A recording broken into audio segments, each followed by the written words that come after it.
You don't know what God is making while you're aching. You don't know what God is making while you're aching. You don't know what God is making while you're crying. You don't know what God is making while you're lonely. You don't know what God is making while you're suffering. But I declare unto you, he is making something. You may feel dislocated. You may feel dislodged. You can't always see what the Master is doing. Only when we look back, then we see that God had a plan when all we had was pain. Crushing is not prejudice. It comes to every person's life. We all experience seasons of death and desperation. Dreams dashed, relationships crumble, businesses fall, and it seems like you're going to die. Whether that business is a big corporate office, bringing in billions of dollars, reporting to its shareholders, or whether it's a mom and pop shop, a dry cleaning service, or a cupcake shop, you go through changes. It is the crushing that gives you wisdom. You cannot buy wisdom in a store. You cannot get it in a jar. It is the crushing that gives you wisdom. It is Nelson Mandela, wrongfully in prison, shut up in a prison in the middle of an island for years, never knowing that while he was an inmate, having food shoved to him like a dog to eat off the ground, that he would be the president of South Africa. And if he had not endured the prison, he wouldn't make the presidency. It is the prison that created the presidency. That is what crushing is. It is the ability to endure the wisdom of the vintner. For the vintner knows exactly where to crush you. I know Nelson Mandela would not have picked such an unsavory place to be president. Most presidents don't go to jail to be president. They go to Yale to be president. But not Nelson. Nelson went to jail and he still got there. You must believe that in spite of the suffering, you will still get there. That God has a watch and it never loses time. And he knows exactly when to raise you and exactly when to bring you out. And when the stage is set and the time is right, nobody can hold you down when God gets ready to raise you up. But the problem with the seed is that it can't think. So it doesn't understand the suffering and it doesn't understand the pain and it can't hear me. And sometimes the hardest part about being a preacher is that you want so much for the people to get it. And sometimes the people who need it the most, they really don't really hear you. That you're on course when you're off course. That you're planted when you thought you were buried. That the only way up is to go down. That everything in the kingdom is backwards. That if you exalt yourself, he'll abase you. If you abase yourself, he'll exalt you. Death is necessary to create life. Jesus says, I come that you might have life, and then dies. Because the cost of life was death. Do you understand the words that are coming out of my mouth? That right now, those of you that are watching and those of you that are listening at me may be going through something that seems unbearable and painful and personal and difficult to articulate to anybody else because pain is always personal. How wrong, it's not right. It's not right. It wasn't right for my daughter to be pregnant. I'm a bishop seen all over the country. It's not right for us to have a private moment in a public place. It's not right that my mother, who was the smartest person I have ever seen in my life, would gradually have her mind peeled back like an onion until she couldn't tell a banana from an orange. It's not right. Sometimes it is necessary in order to cultivate in the vineyard. You have to disrupt the soil. You have to turn it over. You have to disrupt everything around it. You have to pull some weeds sometimes. You got to uproot some plants. You have to cause this evil in order to get where you want to go. And it's messy and it's dirty and it's not right, but it's necessary. And we feel pain. And sometimes it's pain we don't even have anybody to talk to about. Private, secret pain, pain locked up behind your lips, pain behind your makeup, pain behind your nice clothes. Sometimes you dress up to hide so nobody can see how deep down inside you're hurting. Intimacy is intimacy, and yet nobody sees into me. And so I paint this face of who you think I am and smile the way you want me to smile, and I perform for you. And that's the only reason I get tired of you. Because I yearn to take the mask off and be who I really am and say I am confused and I am hurting and I am suffering, and this crushing feels like death. The death of my ideas is the birthing place of his purpose. God works in crushing. And it pleased him to bruise him. It pleased God to bruise us. Not because he is sadistic, not because we are masochistic.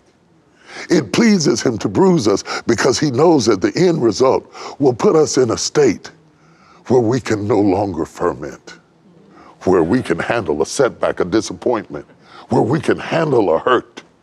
See, wine doesn't spoil. It'll last for years and years and years in the dark, in the basement, in the cellar, because it's been through enough crushing to endure time. And you can tell when a person has been crushed because they are survivors. People who have been crushed are survivors. When my church emptied out and we were going through COVID and I had to preach in an empty building by myself, it was no problem because I started preaching in an empty building. And I don't need people in order to do what God called me to do. I don't need applause, I don't need clapping, I don't need shouting, I don't need dancing, I don't need an organ. All I need is what's in me. If God is inside of you, all crushing will do is push him out. And might I add this final remark, if Satan were smart, he would never push. If he's able to do exceedingly abundantly above all that we may ask or think, that means we have no idea what he's making when he's making us. Wow. And the seed doesn't know what the vintner is doing. He just has to trust him. Constricted to his methods. Imprisoned by his purpose, locked up in a situation where you just have to trust him. I didn't wake up the person you see today. Not by a long shot. Nowhere close. If you would have met me at 18 and told me that I would end up being this, I would have laughed in your face. If you'd have told me at 16 that I would end up here, all of my neighbors would have laughed in your face. My classmates would have laughed in your face. I was a ratchet little boy. But I didn't know what God was making. I thought I was going to be a musician. I didn't know what God was making. But little by little, step by step, day by day, situation by situation, he was leading me into my purpose and destiny. Not only by the doors that open, but by the doors that close. From humble beginnings. I mean, we were poor. Poor is when you cannot afford the ore. My idea of rich people were people who had grass in their yards. Rich people were people who had air conditioning, and a doorbell meant you were wealthy. Just a doorbell. I couldn't imagine having a doorbell with the chimes that ring and the little things that hung down. It was amazing. I saw them on TV. What I had was a raggedy screen door that was cut down at the bottom and a sunken porch where the concrete had rotted out of the middle of it, and I had to step over to come into the house. And if you didn't fasten the screen door, it'd swing open. And that's where I came from. But I didn't know what God was making. And it was necessary that I come from there because of the heights he would take me to. I would never have to question in myself why I do what I do, because I did it broke. And I did it lonely, and I did it with no money, and I did it with no car, and I did it with my lights off, and I did it in the crushing. So that now, as he begins to bring me into my senior years, I can see God doing things with me that I never imagined possible. That I would be sitting across from Oprah Winfrey on her show was something I never asked for. That I would sit down with the CEO of AT&T, then Randall Stevenson, and have a discussion about equity is something that I couldn't imagine. AT&T? That I would be closing on property right next to Tyler Perry Studios? That it's got grass. I mean, it's got really grass. That I would write books that were translated into multiple languages around the world. Woman in Our Illusions has been translated into 12 different languages. They say it's Japanese. I can't read it, but I trust that that's what it is. It's Mandarin, and in Chinese, I can't read it, but I trust that that's what it is. That would come out of a guy who was just writing short stories in the 8th grade. I can't understand it. You don't know what God is making while you're aching. You don't know what God is making while you're aching. You don't know what God is making while you're crying. You don't know what God is making while you're lonely. You don't know what God is making while you're suffering. But I declare unto you, he is making something. You may feel dislocated. You may feel dislodged. You can't always see what the master is doing. Only when we look back, then we see that God had a plan when all we had was pain. God had a plan. I had no idea that my daughter getting pregnant, I hated it. It hurt. It's not about embarrassment. It wasn't about image. It was my baby girl. It was about her future, about her destiny. And I thought, this is a mistake. This is wrong. This is wrong. This can't happen. This can't happen to us. And now when she stands up in the pulpit and preach, I realize that if she hadn't have gotten pregnant, she wouldn't have been the person that she became, and that going backwards is what drove her forward, and that God was smarter than I was, and he knows exactly what to take to bring you to the place that he can get out of you what he wants out of you, and he doesn't care whether you're embarrassed or not, and he doesn't care whether people talk about you or not. He doesn't care what they think about you. He only cares that he gets out of you what he put inside of you. He will take you from seed to bearing fruit. And you don't get to choose the method he uses. You don't get to pick the tool that he cuts you with. It may have been your first relationship. It may have been a rape. It may have been childhood abuse. But it shaped something in you, as horrific as it was, that made you self-reliant and able to stand. And when you got through crying about it, you woke up a tougher woman than you were a girl. Does anybody know what I'm talking about? The thing I love the most about him is that God never gives up on you. He doesn't wait till you're in the bad place and then walk out like people do. Because people are great when you're up, but when you're down, they'll run out. When you're weak, they'll run out. When you make mistakes, they'll run out. And the church is masterful at killing its wounded. It's masterful at that. We have no real method to really restore our wounded, especially when they're talented. So we shoot them for being too much like us. And there is no place to recover. But just because man is through with you does not mean that God is through with you. And I don't know who I'm talking to today, but I feel like I'm talking to somebody. Just because man has turned his back and found out something about you and said you're nobody doesn't mean that God is through with you, because whatever they found out, God already knew. Pastor Adeboye had invited me to one of the biggest meetings he does during the year. He's huge all over the world, but in Africa, it's unexplainable. And I was getting ready to go when I got a call. The phone rang. My son Jamar had had a heart attack, and the doctors were trying to stabilize him. And while they were telling me about it, he'd had a second one. And the airport was shut down for the evening, and we had to pull all kind of strings to get out of there.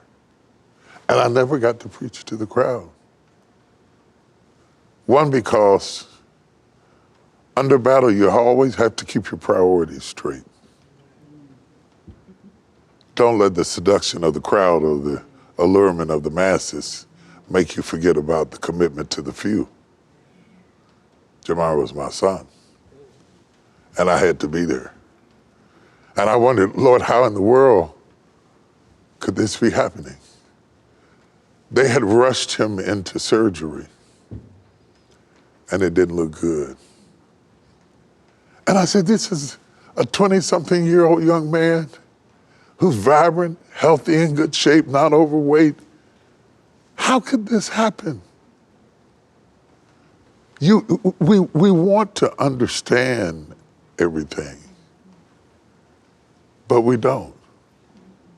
So I flew for hours and hours, and all the while I stayed awake the whole time saying, God, spare my son, because I don't want to know the pain of losing my child. And we want to understand why. And I got to the hospital, I came down the hall, and he's laying in the hospital bed, and he said, I hear my daddy coming. And I walked in the room, I shaved his chest, I talked to him. I tried to get him ready for this surgery they were going to do, because they had to try to figure out where this was coming from, and the first one hadn't proven it. And I wanted answers. And I learned something. You don't get answers because you want them. That God doesn't explain himself. For that matter, the doctors don't explain themselves. I would have took an answer from anybody. They weren't explaining much because they weren't sure why he had the heart attack. They couldn't give me answers. And when I prayed and asked God, why did I have to go through this? He chose to be silent. And the real issue becomes, can you trust God when he doesn't answer? Because we want answers, and we're raised in school to seek answers. And then if you get the answer right, we reward you. And it makes us think that there's an answer. But sometimes life hands you stuff where there is no answer. Now, he recovered, and I'm happy about that. He really recovered, but my point in talking to you about seeking answers is that it's a dangerous thing to seek answers while you're suffering. That's like trying to diagnose a storm in the middle of a tsunami. You have to get to the other side of it and look back at it and see it in retrospect, because if you ask too many questions at the wrong time, you're not going to come up with healthy answers or no answers at all. And the frustration becomes a distraction, because what difference does it make why? You're still dealing with what? And if you're dealing with what, you can't worry about why. So you're dealing with what, and surviving what must take preeminence over understanding why. I grew up in a little Baptist church in the hills of West Virginia on the mountaintop, and we used to sing an old song, we are tossed and driven on the mighty seas of time. Somber times and somber tempests oft succeed a bright sunshine. In the land of perfect day, when the mists have rolled away, we will understand it better by and by. Sometimes you have to realize that you have to settle to walk in the dark, to walk by faith and not by sight, to not ask God to appeal to your intellect. Because when you ask God to appeal to your intellect, you ask him to come down to your level. When his thoughts are above your thoughts and his ways are above your ways, he has to come down to your level to explain himself. And sometimes God is not interested in your intellect. He is interested in your obedience. Do you hear what I'm saying to you? Because obedience is proven best when you don't understand. If I tell my child, clean up the room, you don't get to ask me why. I don't have to explain to you, we got company coming over and we got this. No. I said, clean the room. Obedience is better than sacrifice. Obedience is better than understanding. And God is trying to teach us to obey him and to trust in the fact, get this, that pruning is not punishment. Yeah. That you are not cursed because you had a bad day. That God is not punishing you just because you're going through suffering. They feel the same, but they're not the same. The intention is quite different between pruning and punishment. Pruning is the reward of having something of value. It's how God lets you know that you're valuable. He wouldn't prune you if you were a dying bush. Nobody prunes a dying bush. He prunes you because you're fruitful. But pruning feels like punishment, and if you're not careful, you will feel like you're punished, and if you will buy that you're punished, then you will believe that you're cursed. God doesn't cut to kill us. He cuts to heal us. I had to trust God when they cut in my back 4 inches and operated on my back, and I had to learn how to walk again. I had to trust God as I preached on Sunday mornings and couldn't walk. I went to Washington, D.C. and preached. I had to lay on the floor in the back of the church. The pain was so great. And then when they got ready to introduce me, I came out. And I preached because when the anointing was on me and the Spirit started moving and the energy got up, it was like I had no pain. I only made one mistake. I sat down after I got through preaching instead of leaving. And when I sat down, I couldn't get up. And there in front of everybody, they had to help me up out of my seat. The one who preached power and anointing and glory couldn't get out of his chair. And this oxymoron between strength and weakness, between victory and being paralyzed, is the human experience. Truth and trust hold hands. They hang out together. We need both to see the crushing from God's divine perspective. We have to look at it from God's perspective to avoid our limited view. We cannot see what God can see. We can see to the corner, but God can see around the corner. If Jesus went to the cross, if Paul got locked up in jail, if Joseph got thrown into a pit, if the woman was there with the issue of blood, why not me? Wow. So when you face a dilemma and you run into a crisis and you're trying to figure out what in the world is going on in my life, and it feels like you're going backwards instead of forward, and you trusted the wrong person, or you made the wrong decision, or the business didn't turn out like you think, and you have a setback, you have to remember a setback is a setup for a comeback. And you can't go into the valley of despair and throw yourself a pity party and luxuriate in the pain of your own self-indulgence and ask God, why you? When God spared not his son, why would he spare you? Come on. The question is never why me, it's why not me. Amen. I remember our ministry was thriving, and then in 2008, the economy collapsed. I had to lay off 40 people. I thought, why me, Lord? He said, why not you? Other people are going through the same thing. Why not you? The Lord was teaching me how to lead, how to make decisions, how to make tough choices. Anybody can make easy choices as a leader, but in order to make tough choices and have the spine and the guts to be able to make a tough choice that people don't like, and they're murmuring about it and they're complaining about it, but it was necessary to do it, and it fell my lot to be able to make those kinds of choices. Why me? Why not me? To him whom much is given, much is required. You can't have the much given and then avoid the much required. You have to make the tough decisions, and sometimes they are not popular. It's not popular, but it's purposeful. Yes. And in the midst of seeking God's purpose, you have to understand that he has a plan for your life. trouble comes to us all. But what I'm glad about is that trouble doesn't last always. Trouble doesn't last always. The art of life is to make sure that you don't get out of trouble and be left with trauma. Because trouble has an expiration date, but trauma can last for 30 years. When it gets rough, we all want to jump ship.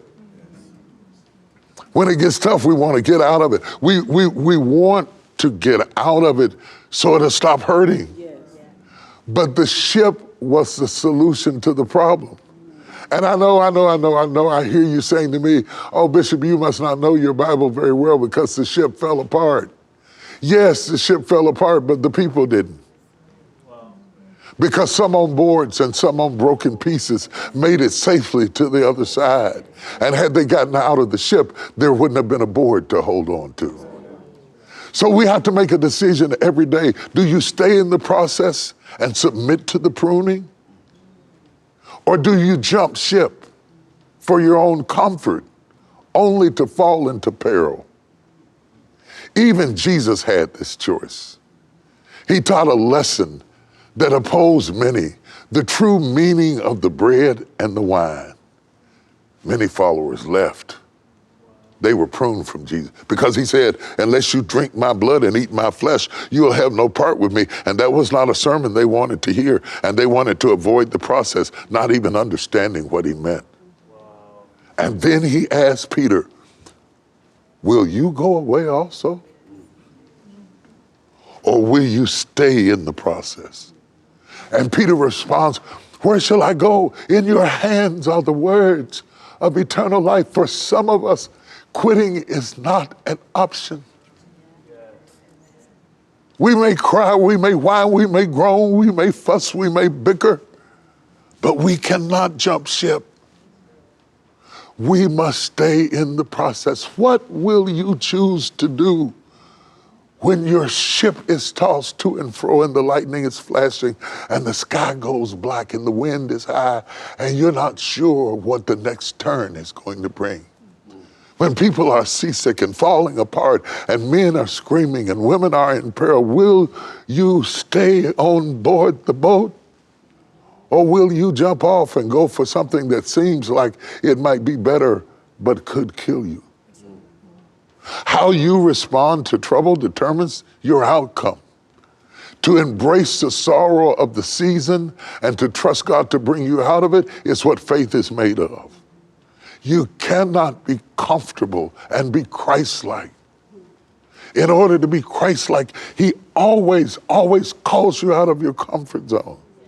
And when you say, yes, I will stand, even though the boat is falling apart, there's more power in the chips than there is in my disobedience.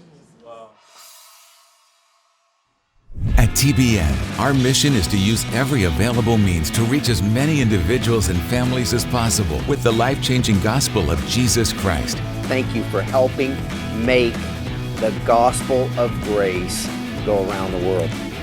Without you, we couldn't do it. God bless you.